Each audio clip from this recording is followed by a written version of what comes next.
AKAPADers, check this out. These are comic papers, Scarfff Comics, and it's free and it's quarterly. And I'm going to show this to you today, even though there's some politics in here that may make my head spin. It doesn't matter, because we're all here to enjoy the artistry of creating comic books, of comic book artists and comic book cartoonists. Cartoonists, right? They're different than comic book artists.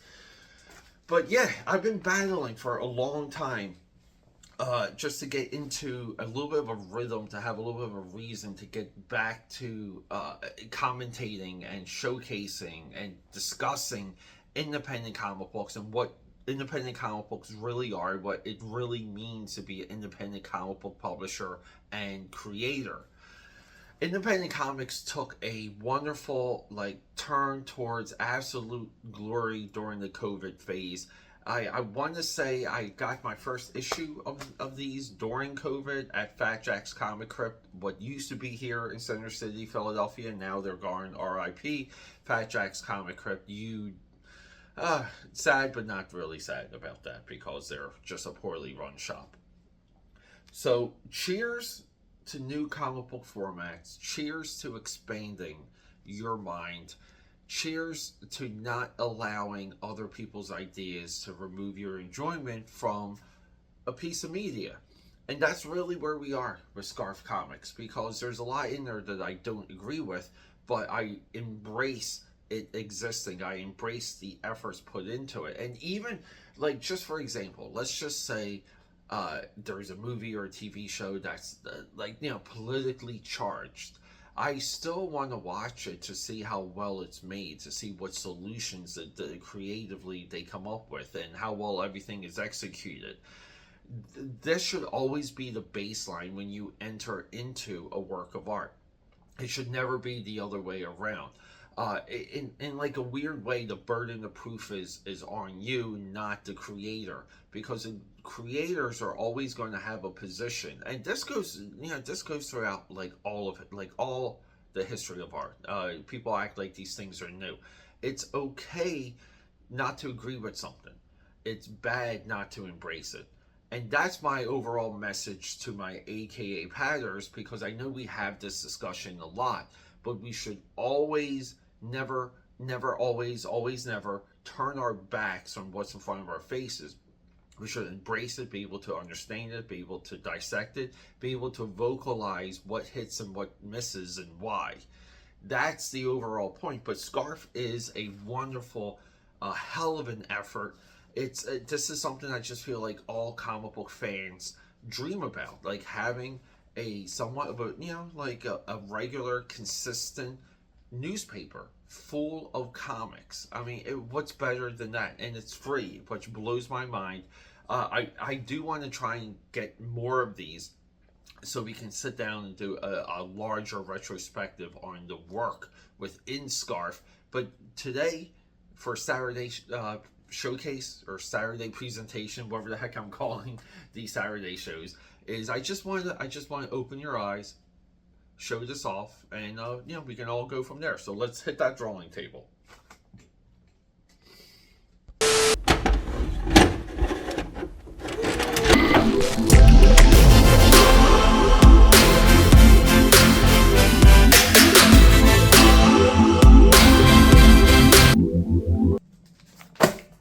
Here we go, guys. Scarfff Comics. If you're looking this up, it's Scarfff with three F's. Highly political. It has ideas and ideologies I don't exactly agree with. But guess what, guys? You're talking to a comic book fan. You're talking to a person that loves sequential storytelling. I like seeing the problems, the solutions. I like tracking careers. I like pinpointing growth and techniques. Everything you see here, the links to contribute to Scarfff, the links are down below. Scarfff sells for $3.50 through the website. It's distributed to a lot of comic book shops. And I used to get this at Fat Jack's Comic Crypt. This is the big thing that hurts. Fat Jack's Comic Crypt closed. I lost my access to Scarfff. It's a quarterly masterpiece. I love the way that this is curated. Like I said, I don't agree with a lot of the things that are said in here, but guess what? Who cares? Because I think this is something that all comic book fans dream about. A lot of us dream about. We just need black ink and newsprint.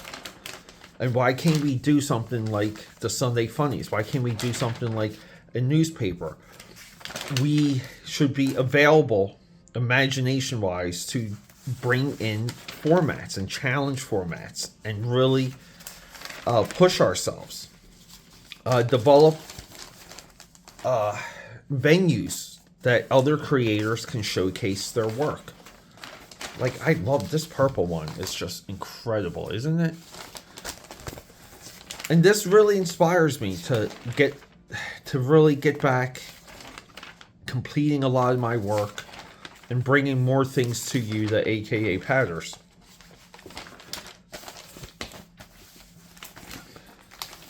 And some of these, I mean, if you want to call them the covers, some of these are great. And a lot of this, for what I know, this was like a government grant. This was like a, like an arts and humanities grant. And this individual, look what he did with it, right? Like, he did something. Look at this. As a kid, I had 2 VH copies of Bloodsport. This is underground. And this stems exactly from, or perfectly from, Zap Comics and Robert Crumb, comics with an X, like all of that stuff. And like, look, concept first Blockhead. And look at this. This is just nuts.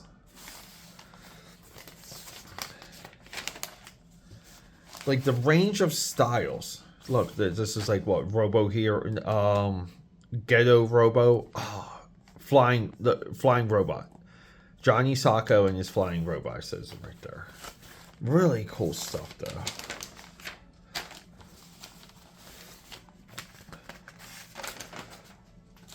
Yeah, and we do a lot. We do a lot on superhero comics. We don't get deep enough into this. I've been pretty much building a little bit of a inventory so we can do more. Look at the Sailor Moon cover. This is awesome too. I guess it's like COVID Sailor Moon, but this is issue 11. I love this. No kids. I get the humor. The humor is there, but see what I mean? But like, it's just a little bit too. I'm not sure what some of these mean. They're probably things I don't want to know that this is connected to be perfectly honest. But this is a little bit of a preview. We're going to get more into this types of work, types of books that challenge format, that challenge notions and things that we believe are true. And that's really what format does.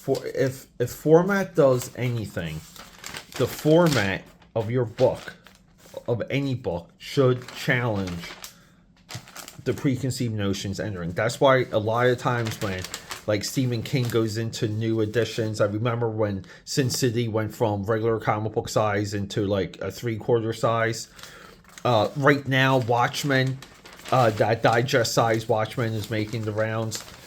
Format can open up a lot of eyes and opportunities for readership.